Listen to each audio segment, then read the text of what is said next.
అందరికీ నమస్తే.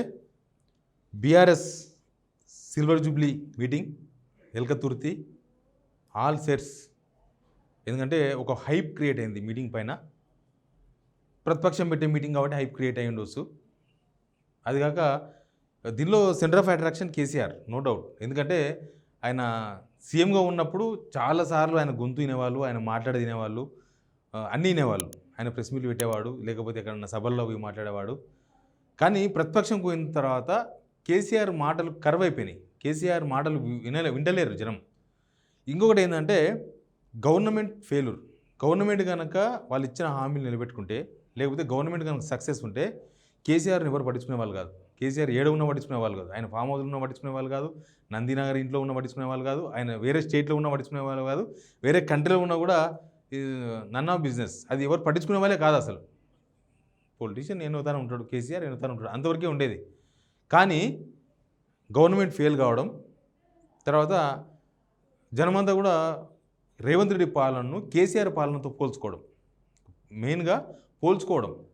ఎందుకంటే మన తెలంగాణ ప్రజలు ఎటుంటారంటే నిన్నటికి ఈ రోజుకే పోలుస్తారు. మొన్న మంచిగుండే వాళ్ళ దావత్ పోతే ఈయన దావత్ వేస్ట్ అంటారు మనలో దావత్ పోయి చిన్నగా. అట్లా ఎప్పుడప్పుడు పోలికలు మన దగ్గర బాగా నడుస్తుంటాయి. మనం మర్చిపోము, ఏది కూడా అట్లా పెట్టుకుంటాం. ఇంకోటి ఏంటంటే గవర్నమెంటు కొద్దిగా ఎలక్షన్స్ అప్పుడు కాంగ్రెస్ ఎంత హైప్తో 6 గ్యారెంటీలు ప్రకటించిండ్రో అమలు కాడికి వచ్చే వరకు ఆ హైప్ కనబడలేదు. జనం ఆశించినంత హైప్ కనబడలేదు. అంటే జనం అసలు వీళ్ళు చెప్పిన మాటలకు ఇంకా తెల్లారితేనే స్కీమ్ వస్తుంది, ఇంకా నెక్స్ట్ వీక్ స్కీమ్ వస్తుంది, ఇంకా అందరికి వస్తుంది, నో రూల్స్ నో కండిషన్స్, ఇయ్యాల లోన్ తెచ్చుకోపండి, ఎల్లుండి వచ్చి నీకు నేను మొత్తం మాఫీ చేసేస్తున్నా, ఇట్లా రకరకాలు చెప్పిండ్రు.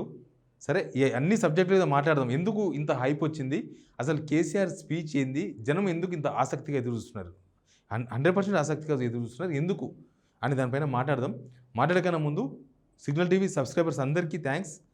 చేసుకొని వాళ్ళు ఎవరైనా ఉంటే సబ్స్క్రైబ్ చేసుకోండి, మమ్మల్ని కూడా ముందుకు ప్రోత్సహించండి. ఇక సబ్జెక్ట్లోకి పోతే 4 గంటలకు మీటింగ్, 27 4 గంటలకు మీటింగ్, 4 గంటే 5 కావచ్చు బహుశా, అయిపోయే వరకు 7 అవుతుంది. బీఆర్ఎస్ సభలు డిఫరెంట్గా ఉంటాయి. బీఆర్ఎస్ సభలు ఏంటంటే కేసీఆర్ వచ్చేటప్పటికే మాట్లాడే వాళ్ళంతా మాట్లాడేస్తారు. కేటీఆర్ అయినా, హరీష్ రావు అయినా, ఎవరైనా సరే అందరూ, జిల్లా నేతలైనా కావచ్చు, ఎమ్మెల్యేలు కావచ్చు, మాజీ మంత్రులు కావచ్చు, ఎవరైనా సరే కేసీఆర్ వేదిక మీదకి వచ్చేవరకే. వేదిక మీదకి వచ్చిందంటే ఇంకా కేసీఆర్ స్పీచే. కేసీఆర్ ముందల నిలబడి మళ్ళీ ఇంకొకరు స్పీచ్ ఇవ్వడం అవన్నీ ఉండవు. కేసీఆర్ వచ్చిండు అంటే డైరెక్ట్గా ఒక 2 నిమిషాల తేడాలో స్పీచ్ స్టార్ట్ అవుతుంది. ఆయన హాఫ్ అన్ అవర్ మాట్లాడతాడో, 30 గంట మాట్లాడతాడో, పావు గంట మాట్లాడతాడో, ఎంతో అంత. ఇక కేసీఆర్ స్పీచ్తోనే సభ అయిపోతుంది. కానీ ఒక పెద్ద హైప్ క్రియేట్ అయింది. ఎందుకు హైప్ క్రియేట్ అయింది అని అంటే జనాల నుంచి వచ్చిన రెస్పాన్స్ కూడా. ఎందుకో జనమంతా చూస్తున్నారు ఏం మాట్లాడతాడు కేసీఆర్, ఏం చూస్తున్నారు. మొన్న దాని నాగేందర్ చెప్పలే, కేసీఆర్ చూనికి ఖచ్చితంగా జనం వస్తారు, బాగా సక్సెస్ అవుతారు, అవుతుంది సభ సక్సెస్ అవుతుంది అని చెప్పిండు, గ్రాండ్ సక్సెస్ అవుతుందని చెప్పిండ్రు. వీళ్ళ టార్గెట్ ఏమో 10 లక్షలు, 10 లక్షల మంది టార్గెట్. 10 లక్షల మందితో సభ అనేది నాకు తెలిసి బీఆర్ఎస్ ఉద్యమంలో పెట్టింది, మళ్ళీ బీఆర్ఎస్ఏ పెడుతుంది. మధ్యలో ఎవరు పెట్టలేదు. అప్పుడు టీఆర్ఎస్, ఇప్పుడు బీఆర్ఎస్. మధ్యలో కాంగ్రెస్ ఎప్పుడు 10 లక్షల మందితో ఒక సభ పెట్టే ప్రయత్నం చేయలేదు. కాజ్ దొరకలేదు. కాజ్ కావాలి. జనము డబ్బులు ఇస్తే, డబ్బులు పంచితే కొంతమంది వస్తారేమో, కానీ ఒక 10 లక్షల మంది గ్యాదరింగ్ పెట్టుకొని చేసేంత జనం రారు, ఎవరు పెట్టినా కూడా. ఇప్పుడు గాంధీ మహాత్ముడు దిగొచ్చి మనకు స్వాతంత్రం తెచ్చినా మనం నమ్ముతాం కదా, గాంధీ మహాత్ముడు దిగొచ్చిందంటే కూడా 10 లక్షల మంది జమగారు, వస్తే వచ్చిందిలే అంటారు. అటువంటి వాతావరణం ఇప్పుడు. కాబట్టి అయినా సరే ఈ సభ 10 లక్షల మంది అంటున్నారు వాళ్ళు. 10 లక్షల మంది కాదు, 4 లక్షల మంది, 5 లక్షల మంది వస్తే కూడా గ్రాండ్ సక్సెస్. అంత పెద్ద మీటింగ్లు కూడా జరగలే తెలంగాణలో ఈ మధ్య కాలంలో కాదు, తెలంగాణ వచ్చినప్పటి నుంచి. బీఆర్ఎస్ కూడా గవర్నమెంట్ ఉన్నప్పుడు ఎంత పెద్ద సభలు పెట్టలే. ఇక్కడ ఫస్ట్ గవర్నమెంట్ అయిపోయినాక 2018 ఎలక్షన్స్ ముందు ఇక్కడనే ఇబ్రహీంపట్నం రూట్లో ఆదిపట్ల దగ్గర ఒక మీటింగ్ పెట్టిండ్రు, దాని పేరు ఏదో సభ పెట్టిండ్రు. అప్పుడు వాళ్ళ టార్గెట్ 5 లక్షలు ఏమో ఉండే, 10 లక్షలు అన్నారు సభ. అప్పుడు అంతా ఎద్దుల బండి కట్టుకొని వచ్చిర్రు, కానీ వచ్చింది 3 లక్షలే. ఎందుకంటే గవర్నమెంట్లో ఉన్నప్పుడు అంత అడ్వాంటేజ్గా ఉండదు. గవర్నమెంట్ ఉన్నప్పుడు మనం ఎన్ని చెప్పినా, ఎన్ని చేసినా ఇననీకి ఇంట్రెస్ట్గా ఉండరు జనం. సేమ్ టైం మనం ఎన్ని చేసినా జనానికి కొంత అసంతృప్తి ఉంటుంది గవర్నమెంట్ పైన. ప్లస్ చేయకపోతే ఇంకా ఎక్కువ ఉంటుంది. ఇప్పుడు చూడండి, అన్నో చేస్తే కూడా కేసీఆర్ గవర్నమెంట్ మీద వ్యతిరేకత వచ్చింది. ఇప్పుడున్న గవర్నమెంటు హామీలు అమలు చేయడం లేదు అనేది జనం బలంగా మాట్లాడుతున్నారు. వీళ్ళు చెప్పిండ్రు కానీ చేస్తా లేరు అని. గవర్నమెంట్ మీద అసంతృప్తి వెళ్ళగక్కుతున్నారు. అది వ్యతిరేకతనా లేకపోతే ఇంకేందో ఇప్పుడే తెలియదు, ఎలక్షన్స్ వచ్చినప్పుడు తెలుస్తుంది. కానీ వాళ్ళైతే ఓపెన్గా మాట్లాడుతున్నారు విషయం. ఇక ఇప్పుడు కేసీఆర్ సభ చాలా పెద్ద మీటింగు. అంత పెద్ద సభ పెట్టాలంటే వాళ్ళు ఏకంగా ఫిగర్స్ ఇచ్చారు కొన్ని, ఎంతమంది పోలీసులు అది ఇదని చెప్పి ఒక ప్రెస్ నోట్ కూడా ఇచ్చిండ్రు. సరే 10 లక్షల మంది జమ అవుతున్నారు ఒక దగ్గర అన్నప్పుడు చాలా జాగ్రత్త తీసుకోవాల్సి వస్తే. మనం ఏపీలో చూడలేదా, ఏపీలో అట్లాంటి సభలు చూసినాము. ఏంటంటే 1213 ఎకరాలంట సభ మొత్తం. దాంట్లో 154 ఎకరాలు సభ ప్రాంగణం, 154 ఎకర్స్, 500 మంది కూర్చునేలాగా వేదిక, ఒక బాహుబలి వేదిక. తర్వాత 1059 ఎకరాల పార్కింగే పెద్దది. ఎందుకంటే ఎక్కువ బస్సులు, ఓన్ వెహికల్స్, ట్రాక్టర్లు, ఎద్దుల బండ్లు, లారీలు ఇంకా ఏమేమి వస్తాయో. 10 లక్షల వాటర్ బాటిళ్ళు, 16 లక్షల మజ్జిగ ప్యాకెట్లు, 12 వైద్య శిబిరాలు పరిసరాల వల్ల, 1200 తాత్కాలిక మరుగుదొడ్లు, పార్కింగ్ నిర్వహణకు 2000 మంది వాలంటీర్లు. ఇదంతా ఆర్గనైజింగ్. అందుకే సభలు పెట్టడంలో కేసీఆర్ తోపు. సభలు పెట్టడంలో ఎవ్వరు కాదు, కేసీఆరే తోపు. ఎందుకంటే చాలా సభలు పెట్టినరు, సక్సెస్ఫుల్ సభలు పెట్టినరు, హిస్టారికల్ సభలు పెట్టినరు. ఎక్కడ ఇంత ఇబ్బంది రాకుండా ఉంటుంది. మళ్ళీ మామూలుగా ఎక్కడన్నా ఒక 10,000 మంది జమ అయితేనే అదొక పెద్ద అల్లకోలాలం అనిపిస్తుంది. అట్లనే లక్షల మందితో సభలు పెట్టిన అనుభవం కేసీఆర్కి ఉంది. బహుశా ఈ సభ కూడా ఆ అనుభవంతోనే పెడుతుండొచ్చు. ఆయన బయటికి రాకుండా ఆయన వ్యవసాయ క్షేత్రంలో ఆయన ఫామ్ హౌస్లో కూర్చొని జస్ట్ పేపర్ల మీద మ్యాప్లు వేసుకుంటూ సభ ఏర్పాట్లు మొత్తం చెప్పిచ్చేసినారు. అంత అనుభవం, అంత ఎక్స్పీరియన్స్ ఉంది ఆయనకి సభలు పెట్టడంలో. ఇంకా ఇవన్నీ ఒక ఎత్తు అయితే ఏర్పాట్లు, సభలు, జనాల నుంచి వచ్చిన రెస్పాన్స్ అయితే చూసినాం. అసలు ఇప్పటికే ఒక జస్ట్ ఏర్పాట్లు జరుగుతున్నాగానే ఈజీగా ఒక 20-25 మంది చూసిపోయిన ఉంటారంట. వచ్చి ఏం జరుగుతుంది ఇక్కడ, ఎట్లుంది కేసీఆర్ సభ దగ్గర ఏం చేస్తున్నారు అని చూసిపోయే వాళ్ళే 20-25 వేలు అంటున్నారు. ఐఎమ్ నాట్ కౌంటెడ్, ఎవరో చెప్పిన మాట అది కరెక్ట్ కావచ్చు, కరెక్షన్ కావచ్చు. దగ్గర ఊర్లలో బహుశా పోతుండొచ్చు, అటుకెళ్ళి వస్తా పోతా ఉండేవాళ్ళు, వాళ్ళు వీళ్ళు పోతుండొచ్చు. ఇంకా బీఆర్ఎస్ వాళ్ళే చాలామంది పోయినరు. బీఆర్ఎస్ వాళ్ళు ప్రతి లీడరు, వాళ్ళ ఎంబడి క్యాడరు, కార్యకర్తలు, ఆడ వర్క్ చేసేవాళ్ళు అంతా చాలామంది ఉండొచ్చు. ఇవంతా ఒక ఎత్తు, కేసీఆర్ సభలో ఇదంతా ఒక ఎత్తు. కానీ కేసీఆర్ స్పీచ్ ఇంపార్టెంట్, కేసీఆర్ స్పీచే ఇంపార్టెంట్. జనమంతా ఎదురు చూస్తున్నది కేసీఆర్ స్పీచ్ కోసమే. ఎందుకు అనంటే ఈ 17-18 నెలల్లో చోటు చేసుకున్న అనేక పరిణామాలు, సేమ్ టైం కేసీఆర్ మాట్లాడకపోవడం. ఇప్పుడు రోజు మాట్లాడనుకో కేసీఆర్, ఇంకేముంటుంది, గదే ఉంటుంది, అడవి మాట్లాడేది. ఇప్పుడు ఆయన ముఖ్యమంత్రి ఉన్నప్పుడు ఎన్నో దగ్గర రోజు మాట్లాడేవాడు. కేసీఆర్ స్పీచ్ కూడా బోర్ కొట్టింది గవర్నమెంట్లో.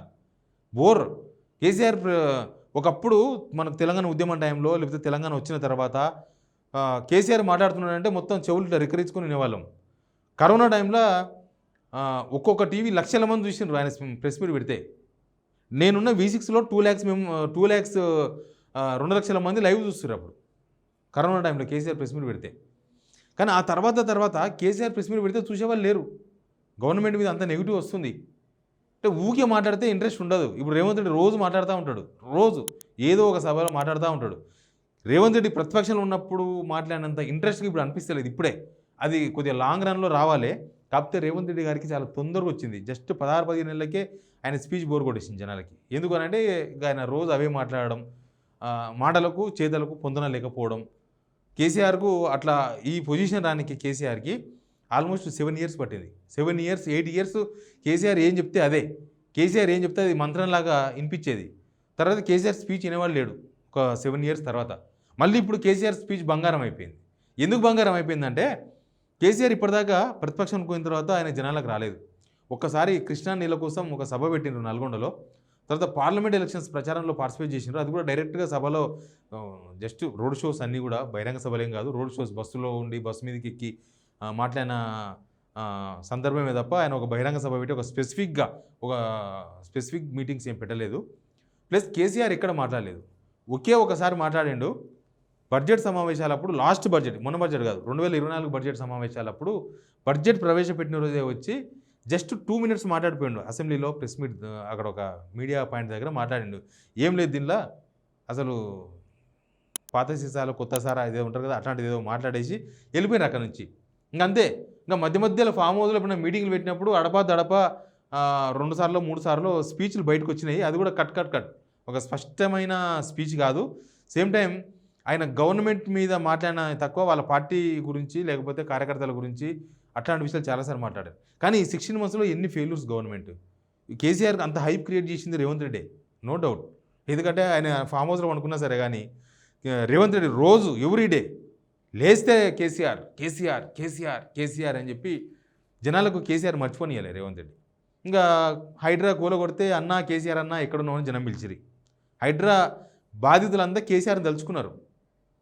కేసీఆర్ ఉండి ఇట్లా అయ్యేదే కాదు, కేసీఆర్ లేకపోవడంతో మాకు ఈ గతి వచ్చిందని హైడ్రా బాధితులు, రైతులు, అందరూ, అన్ని కార్మికులు. అసలు కాంగ్రెస్ చాలా అడ్డుకునే ప్రయత్నాలు చేసింది. కాంగ్రెస్ అసలు అక్కడ రైతులు అడ్డుకుంటున్నారన్నారు, రైతులు స్వచ్ఛందంగా ఇచ్చారు. ఒక రైతు మాట్లాడిండు, రేవంత్ రెడ్డి పట్టించుకోలే, రేవంత్ రెడ్డి ప్రభుత్వం మీద కోపంతో మేము కేసీఆర్ ల్యాండ్ ఇస్తున్నాం సభకు అన్నాడు ఒక రైతు మాట్లాడి. అంత ఓపెన్ బయట అది. రైతులు స్వచ్ఛందంగా ఇచ్చిర్రు. ఇట్లా రైతులు స్వచ్ఛందంగా ఇచ్చి నిన్న ఎవరో సభ పెట్టిండ్రు, నిన్న ఎవరో కొందరితో ప్రెస్ మీట్ పెట్టించింది గవర్నమెంట్, పెట్టించి సభలకు పోవద్దు, బీఆర్ఎస్ సభకు పోవద్దు అని ఒక కుల సంఘం లీడర్తో ప్రెస్ మీట్ పెట్టించారు. తర్వాత ఇంకొక జేఏసీ, ఆర్టీసీ జేఏసీ పేరు మీద ఒక ప్రెస్ నోట్ వచ్చింది, ఆర్టీసీ వాళ్ళు ఎవరు అటెండ్ కావద్దు అని. ఇవన్నీ కూడా ఇంకా ఇంత ఆసక్తిని రేకెత్తించినాయి. తర్వాత అక్కడక్కడ కేసీఆర్ పేరు మీద బీఆర్ఎస్ రజోత్సవాలు అని చెప్పేసి గోడల మీద పెయింట్ వేస్తే దాని మీద పెయింట్ వేయడం. ఇప్పుడు చూసలేరు, మొత్తం పోస్టర్లు చించేస్తున్నారు ఎక్కడదక్కడ. ఇక్కడ హైదరాబాద్లో హైడ్రా, బయట మున్సిపాలిటీలో అసలు బీఆర్ఎస్ ఫ్లెక్సీలు కనిపిస్తే అసలు చించేస్తున్నారు. అది ఇప్పటిదాకా ఈ గవర్నమెంట్ వచ్చినాక ఏం రూల్ ఏం లేదు ఫ్లెక్సీలు కట్టొద్దని. మీరు కట్టినప్పుడు కడతారు, దానికి పర్మిషన్స్ ఉండాలా అంటే మరి కాంగ్రెస్ చాలా కట్టింది వితౌట్ పర్మిషన్. అసలు పర్మిషన్ ఎవడు ఇచ్చింది దానిలో. కాబట్టి ఈ హైప్ క్రియేట్ కావడానికి కాంగ్రెస్ అడ్డుకునే ప్రయత్నం చేయడం కూడా ఒక కారణమే. తర్వాత సోషల్ మీడియాలో కూడా కాంగ్రెస్ సోషల్ మీడియా మొత్తం వేరే పని ఏం చేస్తలేదు 15 days నుంచి. బీఆర్ఎస్ సభ మీదే మొత్తం అట్లయింది ఇట్లయింది, వాళ్ళు అడుకున్నారు వీళ్ళు అడుకున్నారు, వీళ్ళు మొత్తం కాలువలు పూర్తి చేసినారు. తర్వాత ఇన్ని పైసలు ఎక్కడి సభ పెట్టింది ఇన్ని పైసలు ఎక్కడి అంటే కావచ్చు 100 కోట్లు అయితే వాళ్ళ పార్టీ ఫండే దాదాపు 1000 కోట్లు 1100 కోట్లు ఉంది. అది ఒకవేళ ఓపెన్ అయితే వైట్ మనీ చూపిస్తారు, లేదు చిన్న చిన్న ఖర్చులు కనబడని ఖర్చులు అయితే కనబడవు. రాజకీయ పార్టీలు రాజకీయ నాయకులు మామూలే కదా. ఇప్పుడు ఒక ఎమ్మెల్యే ఎంత ఖర్చు పెట్టాలి, అంతే ఖర్చు పెట్టగలిగే పరిస్థితులు ఉన్నాయా? 90 లక్షలు ఖర్చు పెట్టాలి, పెడతాడా? 90 లక్షలు గెలుస్తాడా? ఆయన ఒక 50 కోట్లు పెడుతుండు ఎలక్షన్ కమిషన్కు, 90 కోట్లు మోసం అది. మరి ఇది కూడా అట్లే ఉంటుంది. ఇప్పుడు ఎలక్షన్ ముందు కాంగ్రెస్ బహిరంగ సభలు పెట్టింది, ఎక్కడ పైసలు అవి? ఇప్పుడు తెలంగాణ పైసలన్నీ తీసుకుపోయి అక్కడక్కడ బహిరంగ సభలు పెడుతున్నారు ఎలక్షన్స్ వచ్చినప్పుడు, ఎక్కడ పైసలు అవి? ఇప్పుడు హెచ్ఎస్సిసిలో కాంగ్రెస్ ప్రోగ్రామ్ అది, కానీ గవర్నమెంట్ అనే ట్యాగ్ తగిలిచ్చి దాదాపు ఎన్ని కోట్లు అయితే, కొందరు 30 కోట్లు అంటారు, కొందరు 50 కోట్లు అంటారు, కొందరు 100 కోట్లు అంటున్నారు. గవర్నమెంట్ డబ్బులు మన ట్యాక్సులు గవర్నమెంట్ అంటే అది ముద్రించలే పెట్టి చేస్తున్నారు. ఆయన సభ ఆయన పార్టీ ఫండ్కి వెళ్ళి పెడతాడు, లేకపోతే వాళ్ళ పార్టీ లీడర్లు చాలామంది ఉన్నారు, వాళ్ళు ఇచ్చిన విరాళాల నుంచి పెడతాడేమో. కాబట్టి రాజకీయ పార్టీలు వాళ్ళ సొంత పార్టీ పైసలో లేకపోతే ఫండ్సో కొన్ని అక్కడ ఇక్కడ రైజ్ చేసిన ఫండ్స్ పెట్టి చేస్తూ ఉంటారు. ఎనీవే, కేసీఆర్ స్పీచ్ ఇప్పటిదాకా రేవంత్ రెడ్డి పేరు లేకుండా మాట్లాడాడు కేసీఆర్. ఇంటర్వ్యూస్ ఇచ్చినా టీవీ ఛానళ్ళకి, లేకపోతే ఎక్కడైనా ఫామ్ హౌస్లో మాట్లాడినా, ఎప్పుడన్నా మాట్లాడే అవకాశం వచ్చినా వితౌట్ రేవంత్ రెడ్డి ఆయన స్పీచ్ మొత్తం కూడా. మరి ఇప్పుడు రేవంత్ రెడ్డి పేరు తీసుకుంటాడా తీసుకోడా ఈ సభలు అనేది చాలా ఇంపార్టెంట్. కేవలం ప్రభుత్వం అని అంటాడా, లేకపోతే ఫెయిల్యూర్స్, ప్రభుత్వం ఫెయిల్యూర్స్ మనం అనుకున్నాయని చాలా కనిపిస్తున్నాయి. ఆయన వ్యూ ఏందో తెలియదు. కేసీఆర్ లిస్టు ఆయన కేటీఆర్ నిన్న మన ఇంటర్వ్యూలో చెప్తున్నాడు, కేసీఆర్ స్పీచ్ ఏంటంటే ఆయన చాలా స్పీచ్లు తయారు చేసుకున్నాడు, ఏం మాట్లాడాలో మాకు వ్యూహం ఉంది. హరీష్ రావు కూడా చెప్పిన మాట, ఆయన అదంతా వేరే ఉంది, అది రేపు చూస్తారు కదా మీరు వేదిక మీద అని. ఒక హైప్ అయితే క్రియేట్ అయింది. అబ్బా ఈ సభ ఎట్లుంటుందో ఎట్లా జరుగుతుందో అనే ఉత్కంఠ కన్నా కేసీఆర్ జనాల ముందుకు రాబోతున్నాడు, కేసీఆర్ మనం చూడబోతున్నాం, కేసీఆర్ స్పీచ్ వినబోతున్నాం, కేసీఆర్ ఏం మాట్లాడబోతున్నాడు, అసలు కేసీఆర్ అప్పలాగానే ఉన్నాడా ఇప్పుడు, లేకపోతే ఇప్పుడు ఏమన్నా ఇంకా డిక్రీజ్ అయ్యిందా? ఎందుకంటే ప్రతిపక్షంలోకి పోయినప్పుడు అధికారం ఉన్నప్పుడు గట్టిగా మాట్లాడాను కదా, ఇప్పుడు అంత శక్తితో మాట్లాడగలడా కేసీఆర్, లేకపోతే ఏమన్నా వీక్ అయిపోయిందా? అసలు చాలా వదంతులు కదా. కొండా సురేఖ ఏమన్నది, కేసీఆర్ను చంపే ప్రయత్నం చేస్తుంటారు కొంతమంది అని కేటీఆర్ మీద మాట్లాడింది, కేటీఆర్ కవిత మీద. ఇట్లాంటి చాలా ఉన్నాయి. ఈ ఆసక్తి క్రియేట్ చేసింది మాత్రం కాంగ్రెసే, ఆసక్తి క్రియేట్ అయింది మాత్రం జనాలలో. చూద్దాం ఏం జరుగుతుందో. Please subscribe signal TV.